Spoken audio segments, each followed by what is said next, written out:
El director general de la Organización Mundial de la Salud dijo recientemente que el mundo no solo está luchando contra la epidemia del coronavirus, sino también contra una infodemia.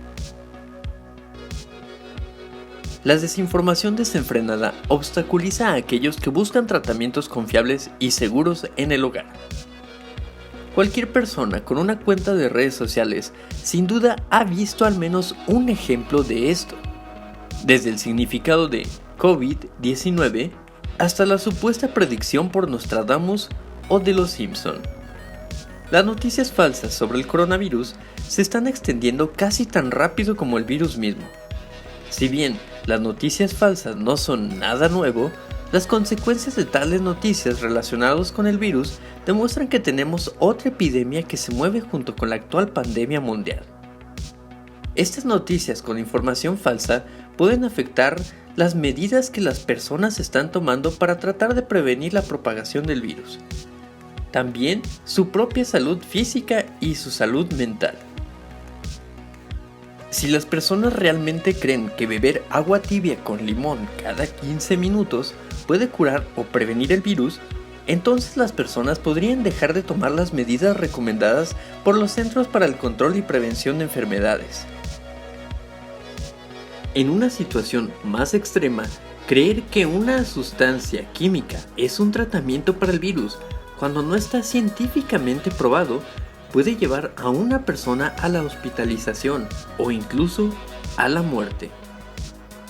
Además, creer que el coronavirus es un engaño puede llevar a que las personas se comporten de manera irresponsable, tomando medidas mínimas o nulas para prevenir la propagación del virus, así como también compartir sus creencias en Internet, lo que lleva no solo a contraer la enfermedad, sino también a morir a causa de ella. Agregando creencias como que el coronavirus fue creado en un laboratorio puede generar confusión sobre qué información es verdadera o falsa. Estas creencias también pueden conducir a un aumento del escepticismo del gobierno, así como al escepticismo sobre las fuentes de noticias oficiales. En general, lo que consideramos noticias falsas se difunde principalmente a través de las redes sociales como Facebook, Twitter, YouTube, TikTok e Instagram. Las noticias falsas son difíciles de identificar para algunas personas y pueden crear confusión sobre lo que es verdad.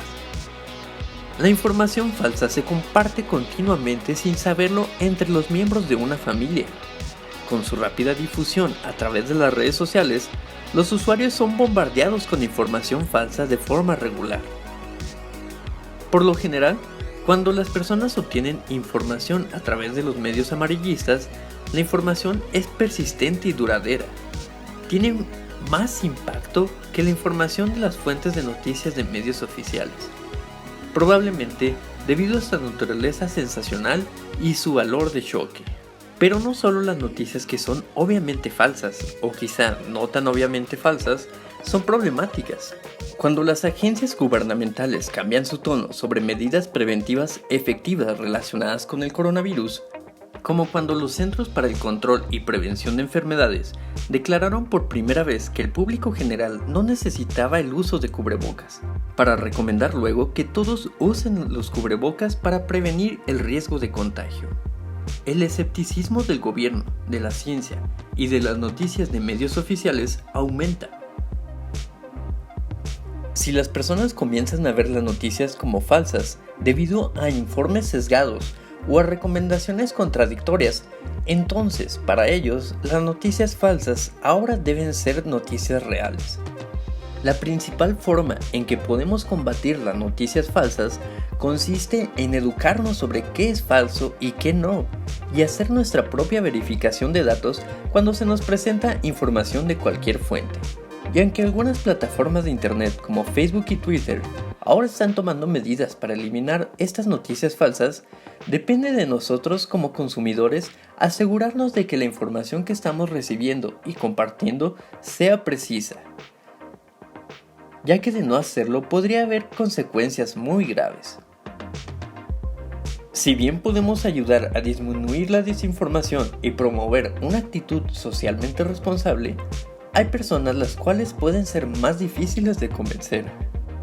Las personas que han estado rechazando las medidas de prevención han demostrado una fuerte convicción de creencia personal en la que incluso podrían apostar la vida de uno. Estas personas están demostrando cómo la creencia en la desinformación puede ser tanto errónea como imprudente, poniéndose en peligro a sí mismos y a quienes lo rodean en el proceso. El mes pasado, en los Estados Unidos, fue noticia que el pastor de Virginia, Landon Spradlin, murió de coronavirus, solo 2 semanas después de asistir a las festividades de Mardi Gras en Nueva Orleans, y en publicar en Facebook descartando los peligros y alegando que las preocupaciones sobre el virus equivalían a poco más que atemorizar a las personas. John McDaniel es otro caso de un hombre de 60 años en Estados Unidos, Ohio.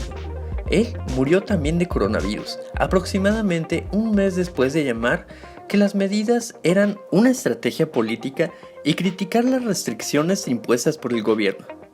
Después de su muerte, su viuda escribió una carta abierta en la que lamentaba que sus declaraciones anteriores se basaran en no ser plenamente consciente de la gravedad del coronavirus, y que después de enfermarse y dar positivo, se retractó de sus publicaciones y se aisló a sí mismo antes de ser hospitalizado.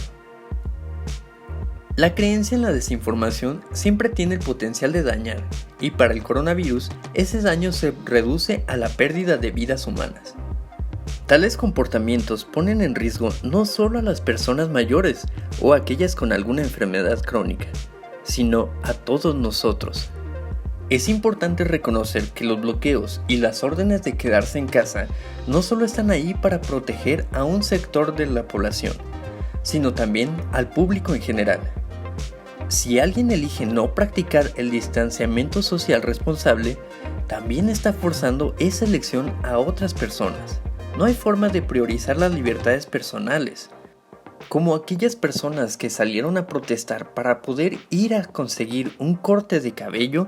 Ellos no tienen en cuenta que sus acciones pueden tener un efecto dominó que afecte a otros, incluido a los trabajadores de salud.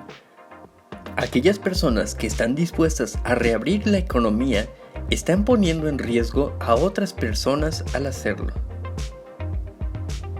Así que, en pocas palabras, cuando se habla con alguien que no cree en el peligro actual, el objetivo debe ser ayudarlos a ver el valor de tomar más precauciones. Es importante que reconozcan que ellos no están solos en el mundo, y mientras ellos crean que no hay peligro, las acciones y medidas de seguridad no solo los protegen, sino también protegen a las personas que se encuentran en sus vidas.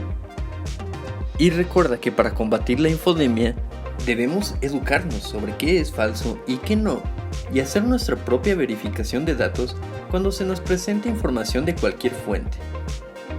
Depende de nosotros asegurarnos de que la información que estamos recibiendo y compartiendo sea precisa, imparcial, confiable y verdadera. Si el video te gustó, agradecería tu apoyo al canal con un me gusta. También podrías compartir el video. Y recuerda que puedes dejar en los comentarios una sugerencia o alguna pregunta que tengas para el canal. Yo soy Miguel García. Gracias. Hasta luego.